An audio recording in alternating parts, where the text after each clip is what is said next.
Blessings of the Triple Gem, Teruan Saranai. Welcome to another Metta Lab. Today we're continuing with our look at the first doorway to Nibbāna. So let's begin. Let's first pay homage to the Triple Gem. We can bow our heads in Anjali. Homage to the Buddha, homage to the Dhamma, and homage to the Noble Sangha.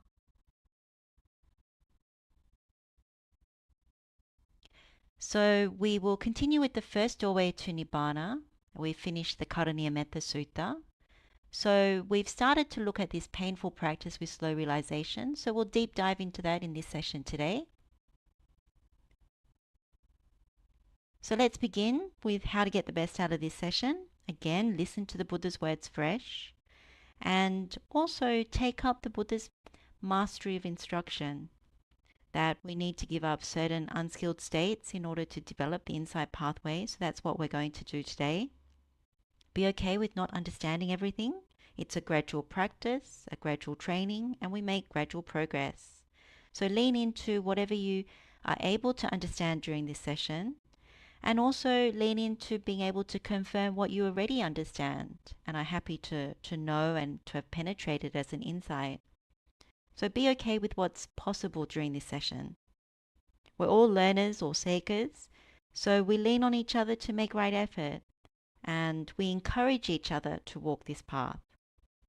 So we will meditate during this session, and it's an opportunity for all of us to put down some of our responsibilities and do a bit of self-care, that we clean the mind, we follow Buddha's instructions, calm the mind down, concentrate the mind if possible, and also develop it and uplift it. And in our session today, there is an opportunity to really uplift the mind.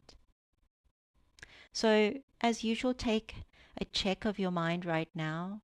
Is the mind happy, sad, overjoyed, disappointed, tired? Whatever it is, we don't judge, but just take a gauge of how it is, and then by the end of the session, just reflect on if there's any differences by spending this time with Buddha's words.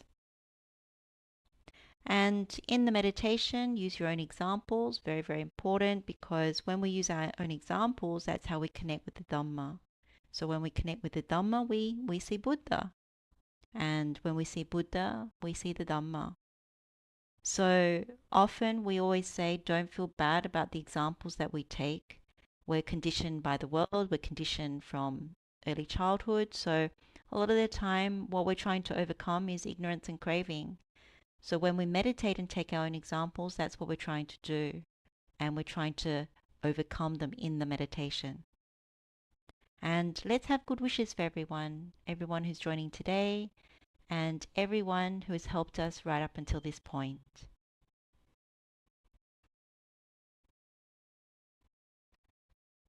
Okay, so quick recap. So we looked at this particular table, and if you've been on Sutta Meditation series before, you've seen that these are the 4 profitable directions. And when we develop these patipadas, these modes of practice, we develop the 37 enlightenment path factors, or wings of awakening, bodhipakya dhammas. So what you'll see, if you've already begun to develop these things, you'll know that we develop the 4 satipatthana, so these 4 establishments of mindfulness. We also develop the 4 right striving, the sammapadana.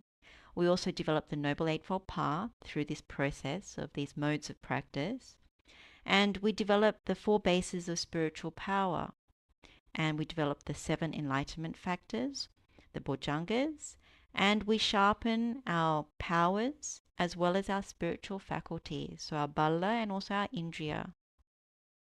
So this particular modes of practice is very important, because although the Buddha says in the Ubaya Sutta, he says the first doorway or first profitable direction, he says this is an inferior path because it's slow and painful. And then the second profitable direction, or doorway to Nibbāna, he says it's inferior because it's still painful, but it's not slow in terms of the realization. So that was the pathway that Venerable Mahamoggallana actually traveled in order to attain. And then the third is also inferior because it's slow.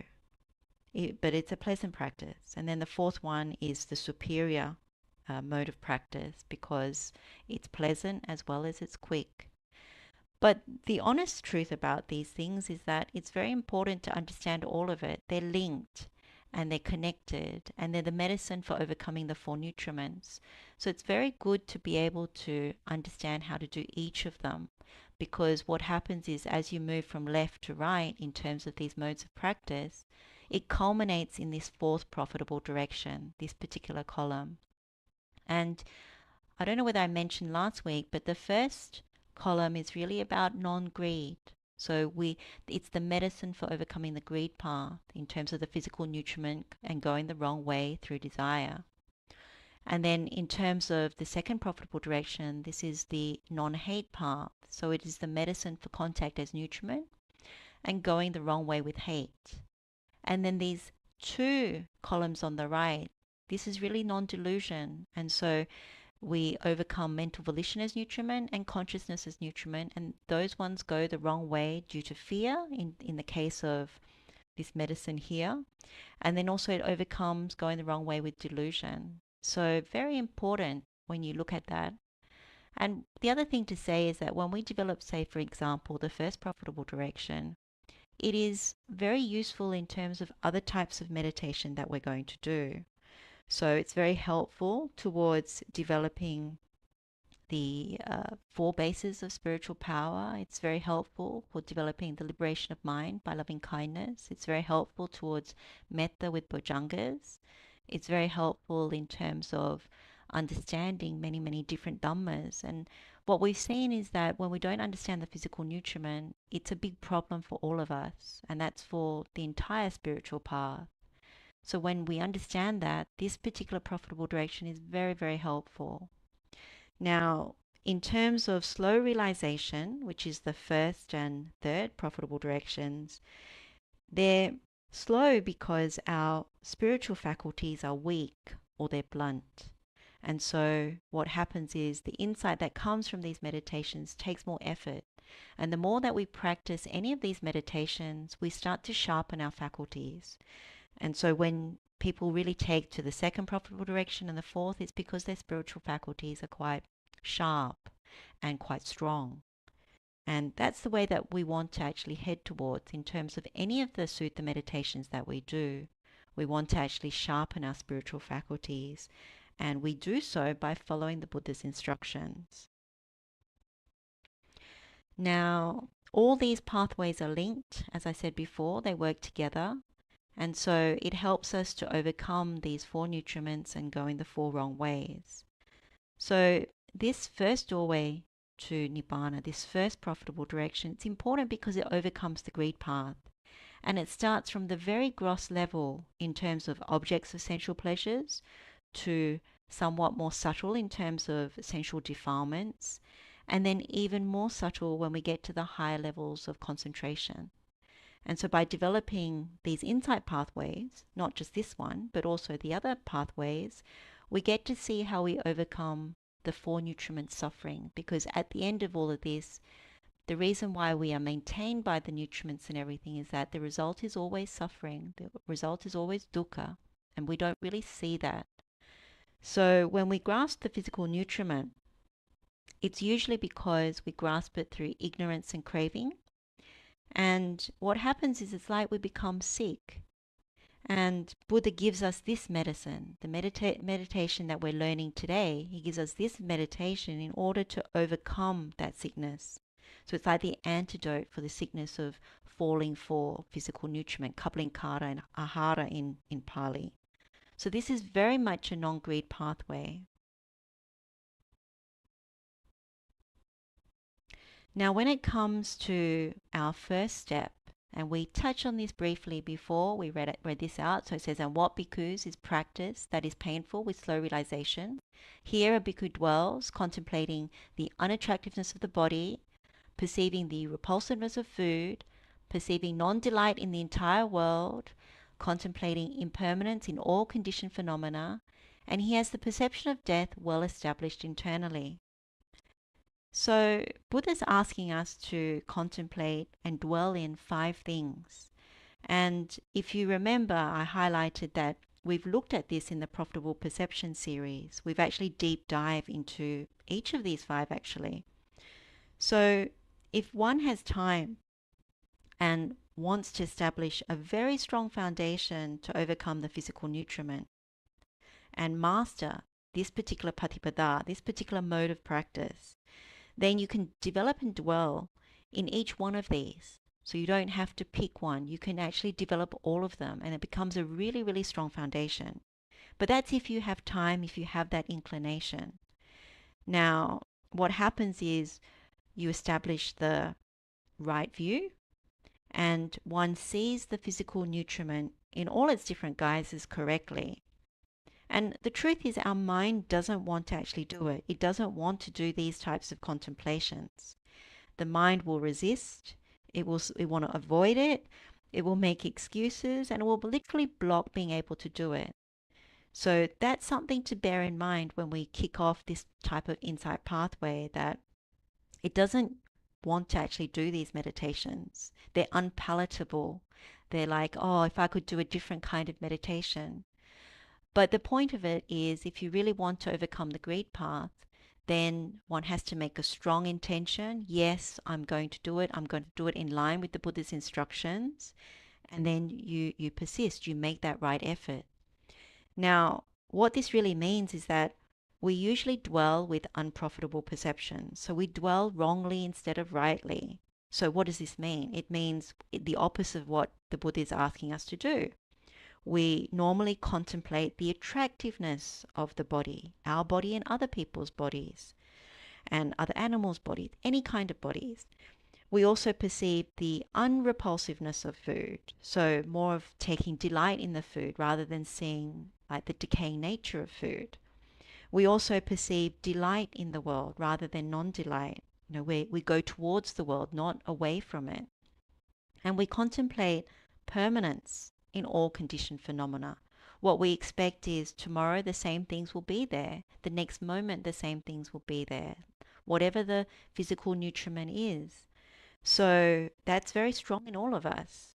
And finally, we don't have the perception of death well established. In truth, we're very bound or bonded to sensual pleasures, or what we call the physical nutriment. And so this is something to really think about as we launch into looking at these meditations. So what's the result of having the opposite kind of dwelling? Well, we suffer, and we continue to try and fix it or grasp the same kinds of things in order to keep going. And the result is it causes us to keep suffering over and over again. And so what we've said in previous sessions is that this becomes our ignoble search, the apariyesana, that we search over and over again to fix what is our general malaise, our disappointments, our discomfort, our stresses with the same kinds of things. And so when we contemplate correctly, what Buddha is saying is that we can lift our mind out of this kind of ignorance and craving, that we can lift our mind out of hindrances. So hindrances such as sensual desire, which leads on to ill will, sloth and torpor, or dullness and drowsiness, restlessness and worry, and then the doubt. But it always starts with sensual desire. So if we still maintain the wrong kind of perceptions, the wrong kind of thinking, the wrong view about these things, then we can't lift our mind out of it. We can't train our mind out of it. So let's look briefly at these profitable perceptions, because this is really what the Buddha is asking us to correct. So basically, what we have looked at before in the Duttiya Sanya Sutta is the Buddha has said these are the profitable perceptions that if we develop them, cultivate them, they bear great fruit and benefit for us. And what he actually says in that sutta is that they culminate in the deathless, and they have the deathless as its consummation. So what can we see? Well, this is the same order that appears in the Duttiya Sanya Sutta. The perception of unattractiveness, so this is the asubha sanya in Pali. What the Buddha says is it helps the mind to shrink away from sexual intercourse. If we develop the perception of death, so marana sanya, it helps the mind to shrink away from the attachment to life. And if we say the perception of repulsiveness of food, ahare patikula sanya, that helps the mind to shrink away from craving for taste. And then in terms of the perception of non-delight in the entire world, sabaloke anaparata sanya, this helps the mind to shrink away from the world's beautiful things. And the fifth one is perception of impermanence, so this is anicca sanya in Pali. This helps the mind to shrink away from gain, honor, and praise, so labha sakara silokang. Now, if you look at what these profitable perceptions overcome, you can see collectively it's actually helping us to overcome our attachment and intent towards sensual pleasures. Anything that involves sensuality, whether they're sensual objects or sensual defilements. So these profitable perceptions of unattractiveness, of death, of repulsiveness of food, non-delight in the world, impermanence, they actually subdue sensual desire. So because we start to see the physical nutriment, form, we start to see that correctly, it removes or temporarily subdues sensual desire. When we keep tolerating or indulging in sensuality because we have this misperception or perversion, as the Buddha would say, of beauty, of attractiveness, or finding something pleasing, so that's subha in Pali, then what happens is we remain very tied to sensual pleasures, very bound to the sensual realm and to gross defilements. And so we won't see the value of sense restraint. We'll think, let's go towards it. Let's not restrain the senses. There's no danger. And what happens is it's very difficult for us to reach the jhanas, to attain the jhanas, so the higher concentrations. And it's also very difficult to develop spiritual powers or factors of enlightenment, or to develop the Noble Eightfold Path, or even to sharpen our spiritual faculties. So that becomes something that is not good for us. So with this meditation, we need to develop at least one of these profitable perceptions to kick this meditation off. So let's just go through what they are, just to remind ourselves, since we've been through this before, but just to reinvigorate how you would do these meditations. So asubha sanya, unattractiveness, this perception, one way of doing it is to contemplate the 32 parts of the body as foul. So you remember from Mahasatipatthana Sutta that we're meant to see each part of the body as unattractive, unclean. So the Buddha has said it's like a bag full of many kinds of grains. It has an opening at the top, and when you look inside at the different component parts, you see many impurities. So that's one way of doing the contemplation. So hair of the head, hair of the body, and so forth. Or another way of contemplating is to see the body as a boil. So this is in line with the Ganda Sutta, that this body is like a boil. It has 9 openings that ooze and discharge impurities that are unclean, has a stench, and it's literally disgusting. So we have the 9 holes being 2 in our nose, 2 in our ears, 2 through the eyes, 1 in the mouth, and 2 of our lower holes where we urinate and defecate. And so that's the contemplation one would do. It's actually to see the literal unattractiveness of the body. And remember, we do this in order to correct our view, because we have misperceived what this body and other people's bodies are like. Then the second one, perception of death. One can contemplate any or all of the 9 stages of charnel ground, dead bodies. So we're meant to see when we go through each one that we are of the same nature of those bodies. At some point that will happen to us. So just to go through the 9 types of dead bodies that the Buddha lists out, again in the Mahasatipatthana Sutta, he talks about a dead body that has been dead for 1, 2, 3 days. It's swollen, it's blue, it's festering. The second one is a dead body that has been eaten by crows, vultures, or wild animals. The third is a dead body reduced to a skeleton with some flesh and blood, and it's held together by tendons. Then the fourth decomposition is a dead body reduced again to a skeleton without any flesh but smeared with blood, also held together with tendons. The fifth one is a dead body reduced to a skeleton, but it doesn't have any flesh or blood, but it's still held together by tendons. The sixth one is a dead body that is disconnected in terms of its bones, and they're scattered in all directions. So you might see a hand bone somewhere, and then a leg bone, and then different parts of the body in bones. The seventh one is a dead body reduced to bleach bones, the same color as a conch. And then the eighth one is a dead body of bones piled up in a heap more than a year old.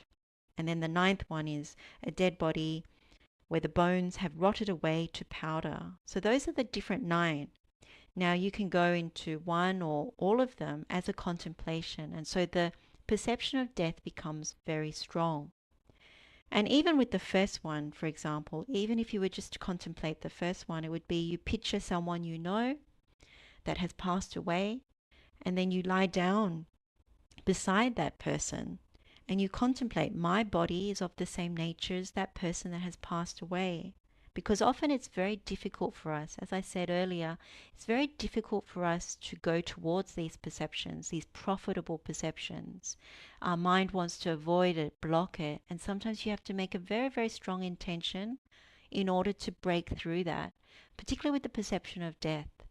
Sometimes we have to go to a certain place where we feel really safe in order to do such a meditation.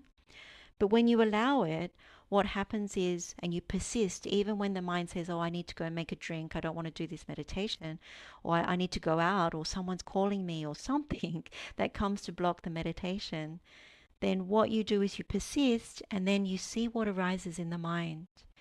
And usually it's a real blessing when you do the perception of death.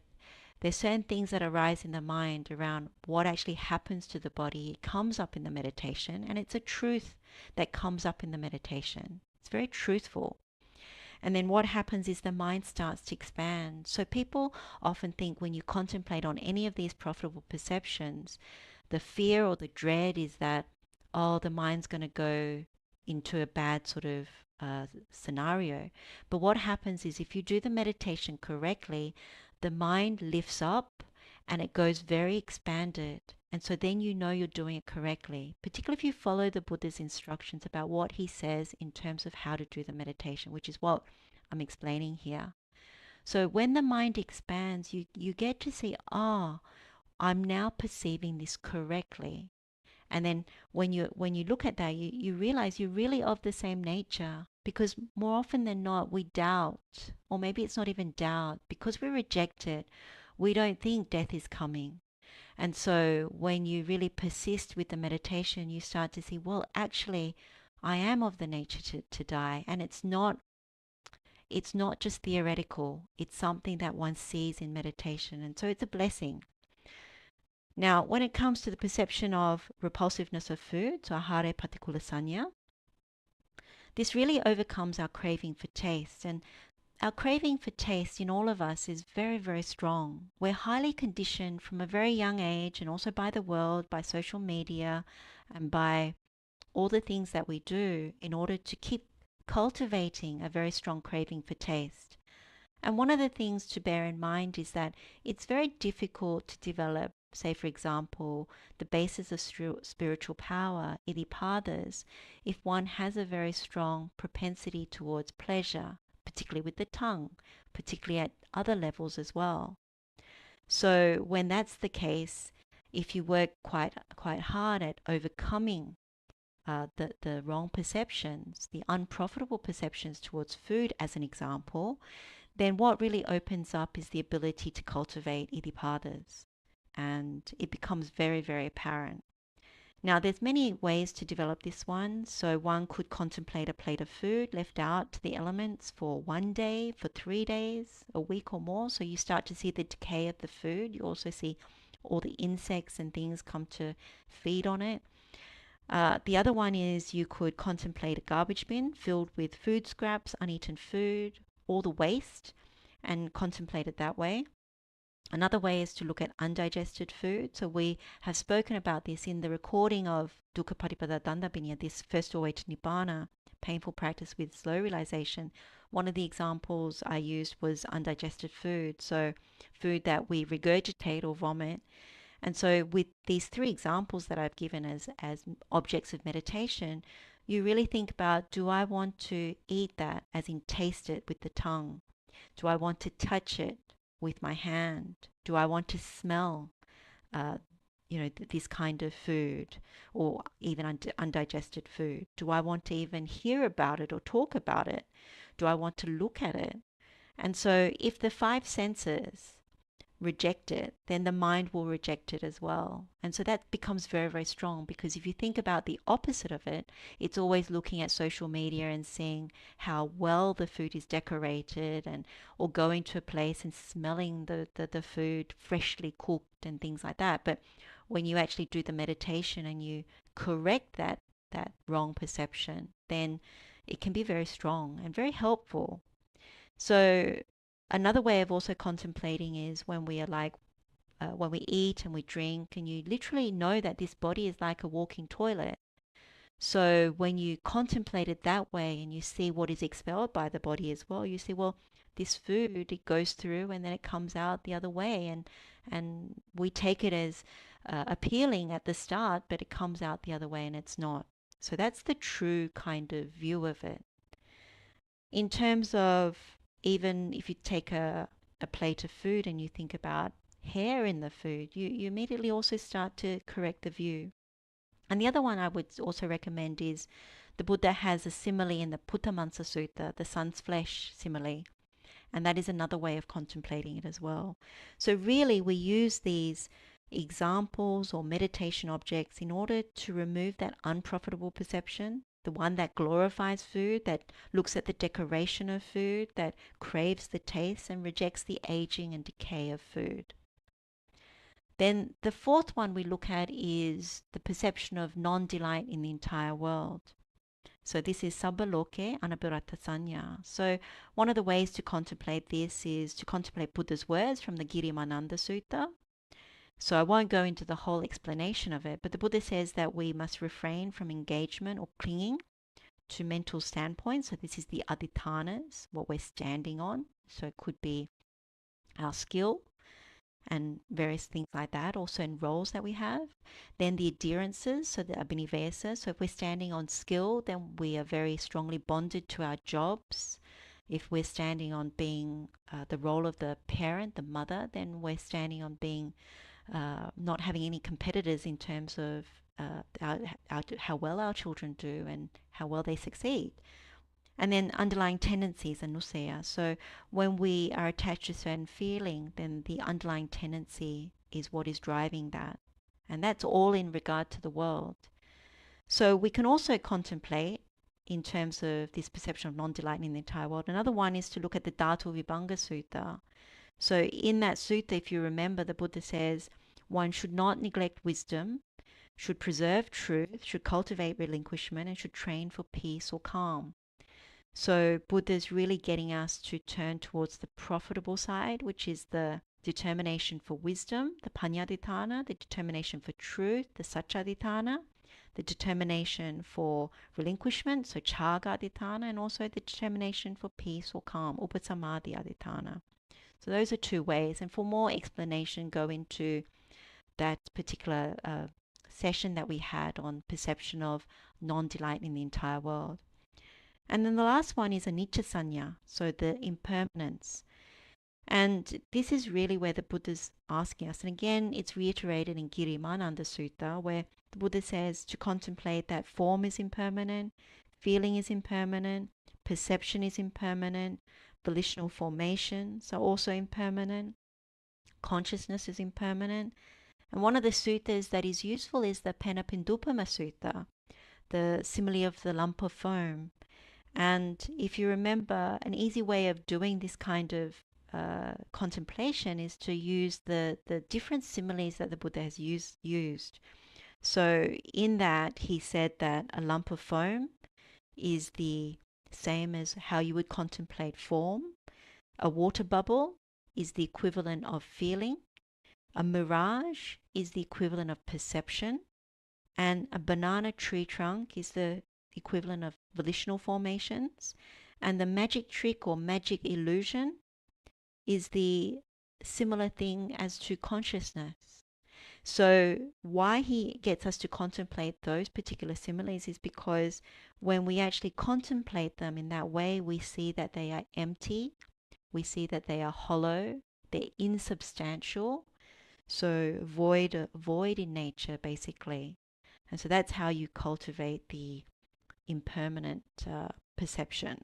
And so that corrects us always thinking that these things are permanent. So when you really deeply contemplate, that starts to really expand the mind. So to begin the sutta meditation, this painful practice with slow realization, you take one meditation object. And the objective is really to correct one's wrong perception, to correct one's wrong thinking around these things, these physical nutriments, and to correct the view. And so you take your best meditation. So if you find, for example, contemplating 32 parts of the body and seeing them as foul as a really good meditation for you, then you would pick that one. Or if you find the perception of death is something that really works for you, you have a very powerful or strong, profitable perception, you develop it really well, then that's the one you pick. Or if you, for example, can see the repulsiveness of food through undigested food, for example, then you would pick that one. And the main thing is that the result of contemplating in this way is we're not seeing the physical nutriment as fair, as pleasing, as attractive. So we're no longer seeing it as subha in Pali. And we're now seeing it as asubha, that it's unattractive, that it's not pleasing, that it's foul. Now, if we're successful, what happens is we activate the Noble Eightfold Path. So we've looked at this before, that similar to the Karaṇīyametta, when we develop this first profitable direction or first doorway to Nibbāna, the Noble Eightfold Path and this particular insight pathway, they're activating similar things. They're activating non-greed, non-hatred, non-delusion. So even in this first step where we're taking a meditation object and we're correcting our unprofitable perceptions and making them profitable, just one meditation object, you don't have to do all 5, then what happens is we're establishing the right view. So when we establish the right view, as we've said, we start to have thoughts of renunciation, thoughts of non-ill will, thoughts of non-harm. The main one in this instance is the thought of renunciation. And so that's renunciation of sensual pleasures, of the physical nutriment. And so you start to see the rest of the path unfold. So this is very important. We start to develop the Noble Eightfold Path. So if we have developed our meditation object correctly, that we've contemplated correctly, then we have a very strong foundation to enter the first mental absorption, so the first jhāna, meaning we're no longer clinging to sensual desire or sensual pleasures. So what is said in this particular Pathama Jhāna Panha Sutta, this is Venerable Mahamoggallana, he says, "Here, friends, while I was alone in seclusion, a reflection arose in my mind thus. It is said, the first mental absorption, the first mental absorption. What now is the first mental absorption? Then, friends, it occurred to me, here, secluded from sensual pleasures, secluded from unwholesome states, a bhikkhu enters and dwells in the first mental absorption, which is accompanied by thought and examination, with rapture and happiness born of seclusion. This is called the first mental absorption. Then, friends, secluded from sensual pleasures, secluded from unwholesome states, I entered and dwelt in the first mental absorption. While I dwelt therein, perception and attention accompanied by sensuality assailed me. Then, friends, the Blessed One came to me by means of spiritual power and said this, Moggallana, Moggallana, do not be negligent, Brahmin, regarding the first mental absorption. Steady your mind in the first mental absorption. Unify your mind in the first mental absorption. Concentrate your mind in the first mental absorption. Then, friends, on a later occasion, I entered and dwelt in the first mental absorption." So what I like about this particular sutta is the honesty in Venerable Mahamoggallana's practice, and in him revealing, and this would have probably been before he attained arahantship. So at that time he was meditating and he was being assailed by different things coming to his mind, unprofitable perceptions, and so his attention was wavering. So in this instance you can see he probably had the physical seclusion, so the kaya viveka, but his chitta viveka, his mental seclusion, wasn't quite there yet. And so the Buddha came to help him out and to encourage him not to be negligent, so not to have pamada, but to really pull himself together. And so this is a really lovely one in terms of being able to see that. So what happens is through our contemplation, so of whatever meditation object we've taken, say for example 32 body parts, what happens is when you start to contemplate that, one becomes secluded from sensual pleasures, because in the mind one is actually having the profitable perception which says, let me abandon that. I'm not going to go towards it because I'm seeing it correctly. I'm seeing this body correctly. And so any unwholesome states are also abandoned at that point because you see it correctly, meaning one is temporarily free of the 5 hindrances. So that is something wonderful.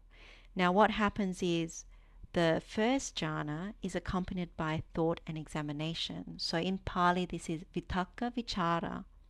Now what these thoughts are in terms of thoughts and examination, they're really associated with renunciation, with non-ill will, with non-harm, but in particular renunciation. We're prepared to give up sensual pleasures because we're contemplating correctly that they're unattractive, they're not pleasing, they're foul. So this is what the vitakka vichara is. It's what we're contemplating as part of our meditation. So our usual thoughts towards sensual pleasures are imbued with greed, hatred and delusion. We go, I want this. It's fine to go towards it. There's no danger. Those are the greedy kind of thoughts. But when we're contemplating on our meditation object, seeing each body part as foul, unattractive, impure, what happens is this is the vitakka vichara that leads us into the first jhana. It helps us to enter. And so what we get is also the rapture and the happiness. So the piti sukha. And so this is how the mind gets uplifted. That at that point we're secluded from sensual pleasures and we're secluded from any kind of sensual defilements because we're seeing it correctly. So if one reaches the first jhana, what happens is it's really important to allow it to develop. So sometimes most people don't realize that they enter the first jhana. It can be very quick. And what happens is we sometimes block ourselves. We start having doubts, or we just simply bounce out of the first jhana. And so it's really good when you start to experience the first jhana to really fully allow it to flow. And if you keep contemplating the meditation object as a skillful means, as a helpful aid, it will help you to sustain the first jhana. And you can do that for a little while, because otherwise what happens is it may not flow, particularly for those who are not familiar with entering into the first jhana. So the ones that do, you'll find that it's actually very quick, and actually most times you can actually move through the first jhana. Now, in order to help those who are not so familiar, the Buddha gives a simile for the first jhana. What he says in the Paccangika Sutta, and this is Anguttara Nikaya, chapter 5, discourse number 98, he says, just as a skillful bathman or a bathman's apprentice might heap bath powder in a metal basin and sprinkling it gradually with water would knead it until the moisture wets his ball of bath powder, soaks it and pervades it inside and out. Yet the ball itself does not ooze, so too the bhikkhu makes the rapture and happiness born of seclusion drench, steep, fill and pervade this body, so there is no part of his whole body that is not pervaded by rapture and happiness born of seclusion. This is the first development of noble 5-factored right concentration. So this bath person, what he does is he takes bath powder, mixes it in a basin, and he sprinkles water in order to start to thicken it and to make it into a ball very, very gradually. So it becomes like a ball of bath powder, or literally something like soap. And this is without letting it ooze. So when we take our meditation object, what we do is we apply thought and examination, so this vitakka vichara, in order to establish right view and to have the correct perception. And our thoughts align with that. And so that happens in a very solid and gradual way, a bit like how this bath person is making a ball of the bath powder.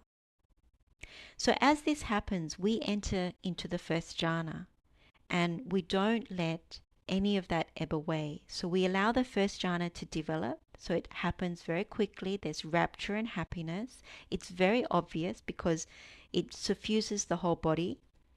And what happens is we allow it to move through the body. We don't allow it to dissipate. So when the ball of bath powder doesn't ooze, this is similar for us. We don't let it dissipate. We don't let it go away. What we do is we allow it to flow through the whole body. So those of you who've experienced first jhana will know that it can be like goosebumps. For some people, it can be tingles. It can start in the top of the head, or it can start in different places, on the arms, fingertips, wherever it is for each individual. But what happens is the body starts to literally activate. It's very apparent. When it activates, you get this very pleasurable feeling, a lightness throughout the body. And what happens is it's very important to allow it to flow. So don't let it go away. Allow it to flow. For some people, what they find is they need to keep contemplating the meditation object. And then when it starts to subside, you contemplate again and you see that, oh, it's still there. For other people, what happens is sometimes people don't reach the first jhana, or they reach it and they bounce out, as I've said before. So you need to diagnose why that happens. Sometimes it's because you haven't prepared the mind properly. So it's not sufficiently prepared in terms of the meditation. Or maybe the effort in terms of the meditation object is quite weak. Or sometimes the insight into the meditation, that when you are looking at the profitable perception, the insight is weak in terms of maybe one has repeated the steps in terms of what we're meant to do to contemplate. But in terms of the sensual desire, in terms of correcting the view and seeing sensual pleasures correctly, the physical nutriment correctly, it hasn't really connected. So maybe the meditation object isn't clearly seen. And so one needs to really go deeper into it. You know how sometimes we meditate and we just kind of go through the steps, but not really penetrating the steps? It can be something like that. Also, sometimes the hindrances take hold when we're actually doing the meditation. So we could be, say that our meditation object is the repulsiveness of food, and we start to do that meditation, but suddenly we start to think about the opposite. Like a thought comes about a dinner we had the night before. And so that's where you see hindrances are actually attacking the meditation. It's saying, oh, I actually want to think about that delicious food. And so it's going against the meditation object that we're trying to contemplate and develop.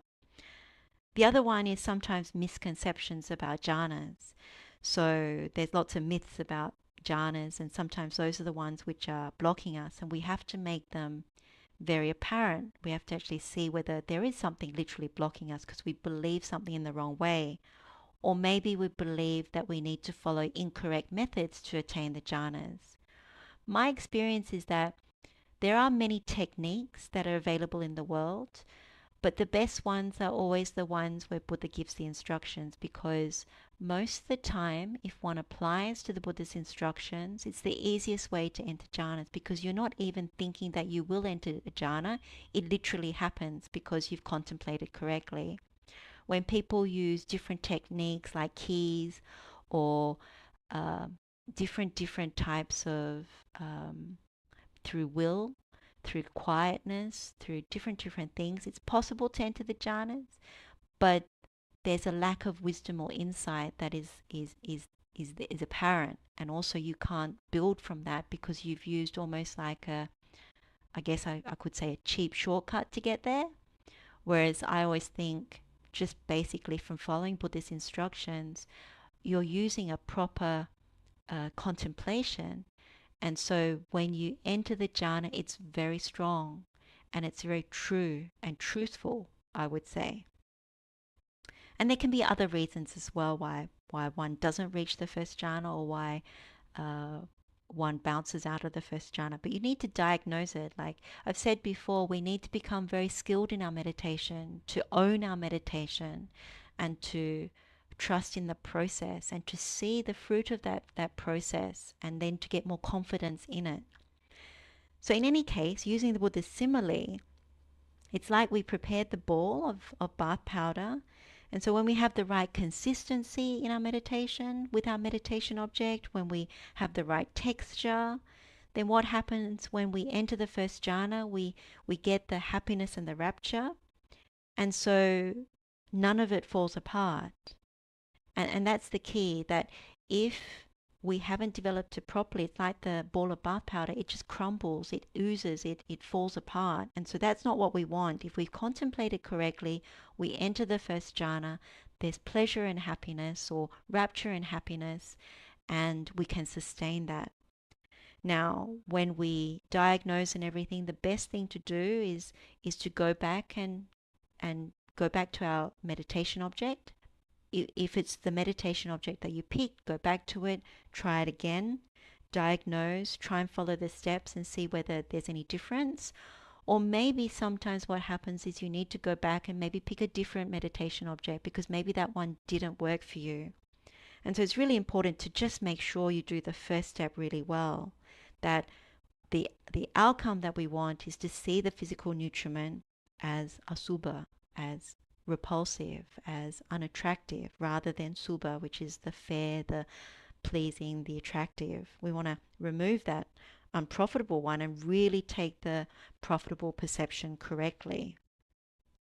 So to put this into context, what I would say is just to refresh our minds about the higher training, the adhisikkhā. So Buddha talks about this in the Pathamasikkhā Taya Sutta. So this is in Anguttara Nikāya chapter 3. So basically this is about sila, samadhi, panya. And we train in the higher virtue. So Buddha calls this in Pali adhisila sikkhā. We train in the higher concentrational mind or higher mind. It's adhicitta sikkhā.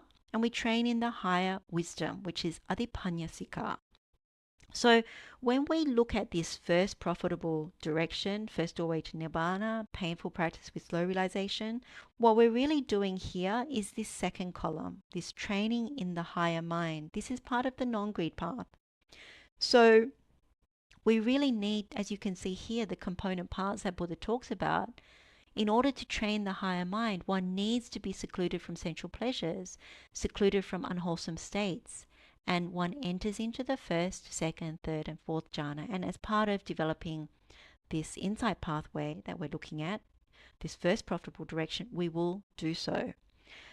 So you can see essentially what this is saying is citta viveka, so mental seclusion. That is what the Buddha is really talking about when he's talking about training in higher mind, higher concentration of mind. So for our meditation, if we still take delight in sensual pleasures, if we're not secluded from unwholesome states, we allow sensual defilements to be there, then we can't enter into even the first jhana. So that's how you can reconcile Buddha's teaching in this regard. So I think what's useful now is to do a little meditation, because that's what these slow sessions are for. So we'll just do the first two steps that we've been through, which is select a meditation object. So you've got many different examples of what you can pick. And then allow oneself to fully develop that contemplation. So for example, if you're contemplating 32 parts of the body, then you start with hair of the head. And you really contemplate the unattractiveness of that. So you're not looking at hair of the head in terms of what you see in the mirror. You're thinking, well, hair of the head, if it's on the pile on the road or at the hairdresser, would you really want to see that as attractive? Or if you see hair in a plate of food, would you really take that as attractive? So it's really correcting how we usually see these 32 parts of the body. So you start to develop the meditation, deepen it, go all the way through, and then reach the first jhana. So that's all we need to meditate on now. So you can pick any of the meditations for contemplating unattractiveness of the body, or perceiving the repulsiveness of food, or perceiving non-delight in the entire world, or even impermanence in all conditioned phenomena, or even establishing the perception of death very well. So let's do a short meditation, and I'll call us out when it's time to come out of the meditation. So wish you well, have a strong intention to develop this meditation well. Blessings of the Triple Gem.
Blessings of the Triple Gem. We can come out of the meditation now. So it's good if you practice that in your own time, especially if you have more time to develop your meditation object. So those who are skilled, it will be much quicker, but those who are not as skilled yet, it's good to develop the meditation object really well, and then to slowly allow the mind to expand. So if you didn't touch the first jhana this time round, don't worry. It's a little bit difficult with a short amount of time, but those who did, that's excellent. Very good to experience that. And if you have any questions about it, please do write and let me know, and we can address that. So we can move on. I think it's good to keep going with the insight pathway, and next session we'll also do another meditation. So the next part of this meditation looks at the first establishment of mindfulness. So we're talking about mindfulness of the body here. So Kayanupassana. So if we just quote Vibhanga Sutta, this is from Samyutta Nikaya, chapter 47, discourse number 40. The question is asked, and what bhikkhus is the development of the establishment of mindfulness? And in respect of mindfulness of the body, it says here, bhikkhus, a bhikkhu dwells contemplating the nature of origination in the body. He dwells contemplating the nature of vanishing in the body. He dwells contemplating the nature of origin and vanishing in the body, ardent, clearly comprehending, mindful, having removed covetousness and sadness in regard to the world. So because we've established a very strong profitable perception in the first step, and we've entered into the first jhana, it means we've removed sensual desire. So what that really means in terms of coming to this step is we're no longer giving value to food or to the body or to the world. So things that count as the physical nutriment or sensual pleasures, what is happening now is that because we're not giving any value, because we see it with proper wisdom, then what happens is we have the correct perception, the correct view of these things. So now we need to develop or establish mindfulness to take this insight pathway forward. And so what this is telling us is we need to contemplate the arising and passing away, or the origin and vanishing of this form, this physical nutriment, this body. So we are familiar with this part of the meditation. For those who have been following along with Sutta Meditation series, then you know that the Samadhi Bhavana Sutta, and we did touch on this in our previous Metta Labs, looks a little different because I put the words in there and I've also put the insight pathways with a bit of color. But it's the same thing. This is from the Samadhi Bhavana Sutta, and we know with the Samadhi Bhavana Sutta we can look at the 5 aggregates of clinging, subject to clinging. But in this case, for this meditation, we're only interested in form being the physical nutriment. So the Samadhi Bhavana Sutta basically says, and what bhikkhus is the arising of form? One seeks delight, welcomes it, and remains holding to it. As a consequence of this, delight arises. Delight in form is clinging. With one's clinging as condition, existence comes to be. With existence as condition, birth. With birth as condition, aging and death. Sorrow, lamentation, pain, sadness, and despair come to be. Such is the origin of this whole mass of suffering. So origin, arising, similar thing. And then in terms of the passing away of form, here bhikkhus, one does not seek delight, one does not welcome, one does not remain holding. And what is it that one does not seek delight in? What doesn't one welcome? To what doesn't one remain holding? One does not seek delight in form, does not welcome it, does not remain holding to it. As a consequence of this, delight in form ceases. With the cessation of delight comes the cessation of clinging. With the cessation of clinging, cessation of existence, and so on. Such is the cessation of this whole mass of suffering. So you see these words put into these diagrams, which gives the insight pathway. So the left-hand side is arising, and the right-hand side is the passing away. So what this really shows us is the origin of suffering is craving, which is the first part of this. When we seek delight, welcome, and remain holding, this is how our craving comes to be. And when that happens, you see this formation of the second part of dependent origination. So this is really the bottom half of what we know as dependent origination. So part of our contemplation is actually for this step to develop insight into dependent origination. So paticca samuppada in Pali. So we want to know, how do we construct form? Like, how does it come to arise? And then on the other side, how do we not construct it? How does it not come to arise? How does it pass away? And so what we usually do in this meditation is we take an example. So an example in this case of form would be food, it would be people, it would be material objects. But one thing to say of importance is that the reason why we keep taking rebirth, particularly in the sensual realm, is because we're very attached to food. We're very attached to people. And so this is why we keep getting bound to suffering. So if you take an example like your favorite food, what happens is we keep running the same recipe. We seek delight, we welcome it, and we remain holding. So when it comes to our favorite food, we go, oh, let's go and get it all the time.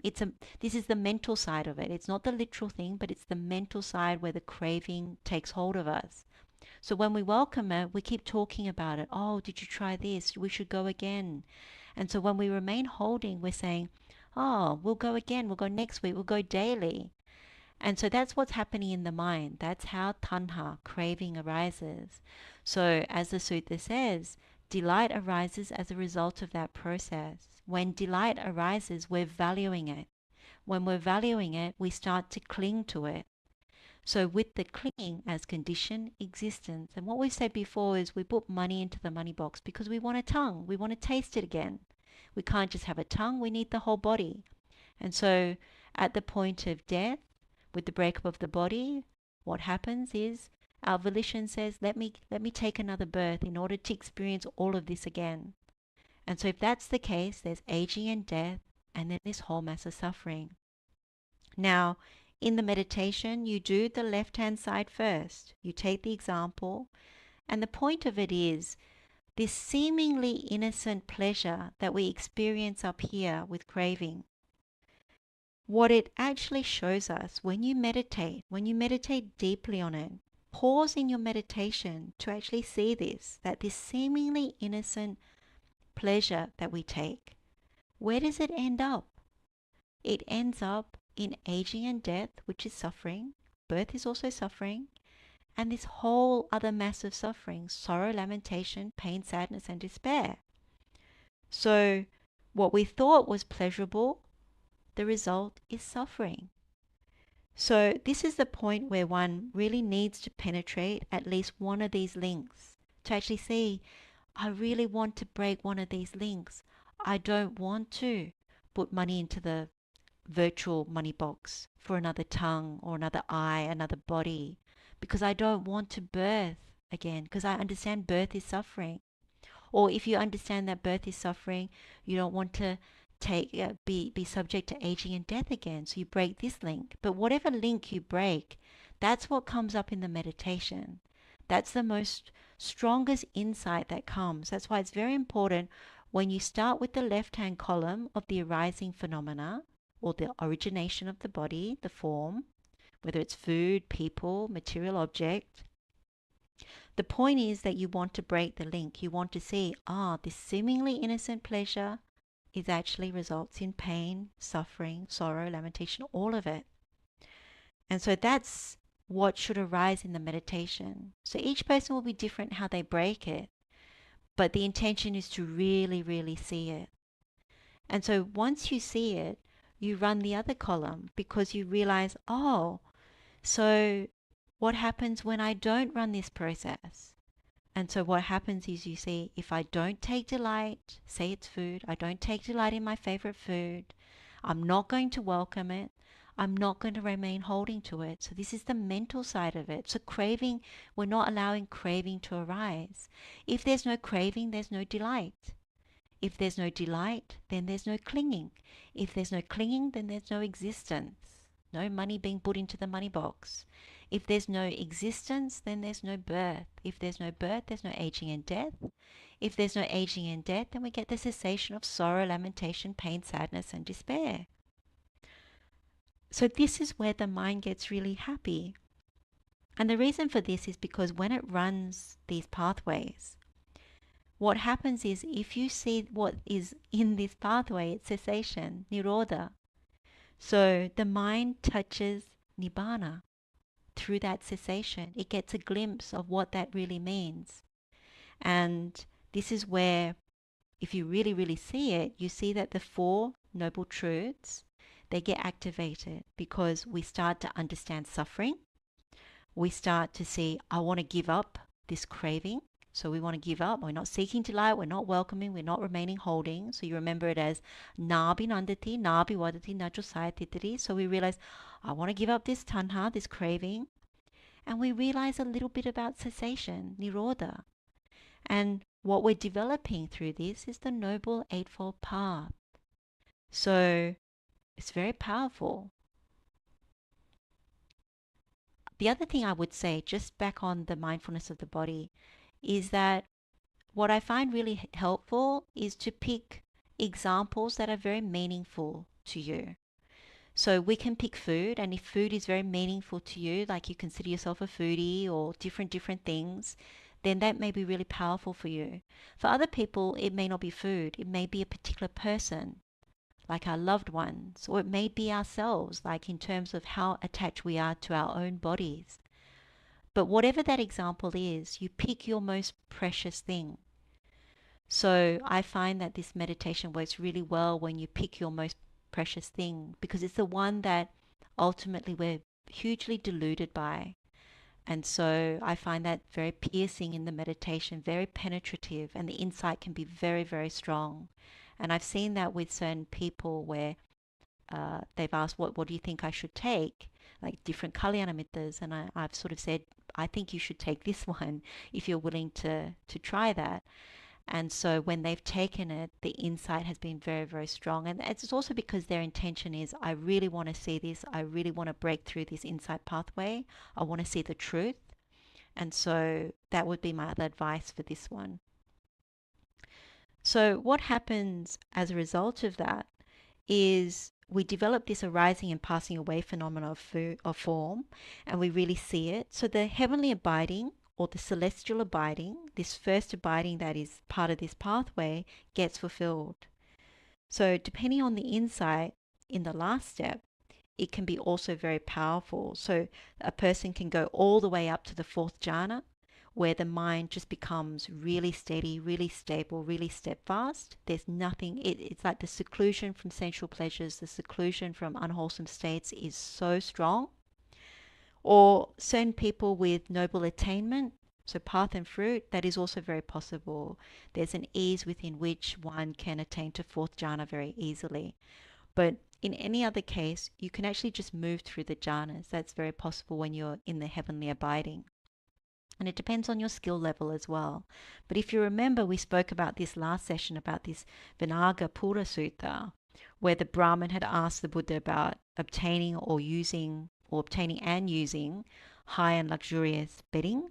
And the Buddha had corrected him, saying that even if they were offered decorative bedding of different colors and textures, they wouldn't be able to use them. It would be not allowed. But he started explaining about 3 different kinds of high and luxurious beds that the Buddha uses.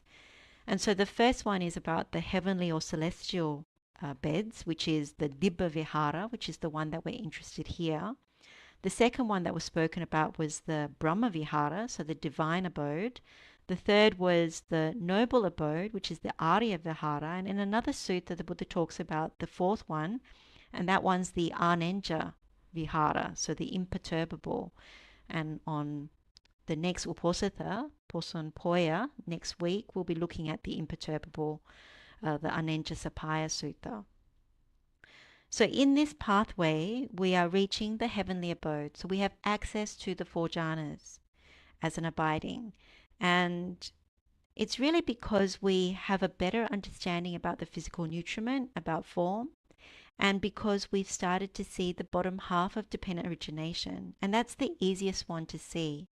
So when people talk about dependent origination, starting with ignorance, that becomes the condition for volitional formations, which then becomes the condition for consciousness and so on. That's the harder part of dependent origination to penetrate, particularly as one comes into Dhamma. but it's easier once you are more skilled and you have learned more of the Buddha's teachings. But in the early stages, particularly looking at this first doorway to Nibbāna, this first profitable direction, it's easier to break paticca samuppada, dependent origination, in the bottom half. One can actually do so. So in terms of this, we're able to see what we haven't been able to see before. So it's like when we enter into the heavenly abode, it's much stronger than when we entered into the first jhana, because now we've temporarily lifted ourselves out of, I guess you could say, the cesspool. One of the examples that is used is we're like a worm in the dung, or we're a person who's in a cesspool and we don't realize it. Like we think it's great, it's wonderful. So our world, we think it's wonderful. Sensual pleasures are great. It's so delightful. And then when you do this meditation, it's literally you see, oh, I've actually been in dung. I've been in the cesspool and I didn't realize it. I thought it was great, and then now I'm really seeing it's not. So we're seeing it as it really is. So we thought physical nutriment, sensual pleasures, form, our bodies, other people's bodies, that it's so great. But now that we contemplate, particularly seeing the rising and passing away phenomena, we're no longer deceived by it. We actually see it's not what we thought it was. And it's actually subject to a great amount of suffering. And so that's what is really happening when we enter into the heavenly abode, is because we actually see that all the wrapping we thought was beautiful, fair, pleasing, it was covering the truth and it was deceiving us. And so this becomes the true insight, and so we enter into the heavenly abode. And so when we understand any of the links in dependent origination, what happens is we're able to dwell in a very steady and stable way in the jhanas. And so the insight becomes very clear, very, very strong. And you realize actually when you're uh, experiencing cessation, experiencing nirodha, that you realize, I don't actually want to go back into the cesspool. I don't actually want to be like the worm in the dung. That by touching nirodha, even a little bit of it, that touching a little bit of nibbāna, the mind is so expansive, the mind is so calm, it's so free of disturbances that it's a huge development in the meditation. And so there is a freedom in that. There's a freedom not being bound to sensual pleasures, because most of the time we are at the mercy of sensual pleasures, and the sensual realm, particularly these types of things, it's in the realm of Mara. It's the hunting ground of Mara. And so we get pulled and pushed around because of that, at a mental level and then at a physical level. So when you experience the heavenly abode, what one experiences is it's very happy and it's very calm. And the main thing, particularly if one reaches fourth jhana, one is very calm. So it's possible, like if you're really skilled, to navigate through the heavenly abode. And that's something that one person had asked before, is it useful to do so? And I think when you understand suttas like the Pāccāngika Sutta, or to go through the Buddha's words on the four jhanas, you realize that these things are very much accessible if one is interested, to know how one moves from first jhana to second jhana to third to fourth. So as part of this meditation, one doesn't necessarily need to do that. But if you have the question, is it useful? I would certainly say that it is, because I think one's penetration of Dhamma, what one lets go of, what ceases as you go from jhana to jhana, is very helpful. And also the experience of it in terms of understanding where it's at. And also in terms of just generally becoming very skilled. Because as we know, when the Buddha passed away, he went very sequentially, first, second, third, fourth. Then he crossed over the boundary from form into formless, went through space is infinite, consciousness is infinite, plane of nothingness, neither perception nor non-perception, then came all the way down very skillfully, and then he passed over Parinibbāna in fourth jhana. So these are the skill levels, and it's very possible, like Pāccāngika Sutta, also called Samadanga Sutta, it actually shows one how to do that. And so it can be quite interesting, but that's an aside. So I think this is probably a good point to end our session. We'll start our session again looking at this. I'll do a recap and we'll move the meditation forward. If you have any questions, do let me know and I can answer them at the next session. Our next session will be on the 29th of June because next week we have Uposatha. So I'll be doing a session on Ānenjasapāya Sutta on the Friday. And then I have something else on the Saturday, so I've had to move the Metta Lab. So we'll reconvene for Metta Lab on the 29th, and anyone who's free who wants to attend the live stream on Ānenjasapāya Sutta, you're most welcome to attend. So we can pay our gratitude to the Buddha for these teachings. We can also pay gratitude to the Noble Ones for helping us with this Dhamma. Gratitude to all the teachers who have helped us up until this point and continue to do so. And to good friends, gratitude to good friends for encouraging us and supporting us on the path. And we can share the merit with all sentient beings. May all beings be happy and well. May all beings be free from suffering. Blessings of the Triple Gem to all of you. May you continue to grow in wholesome qualities. Wishing you all well.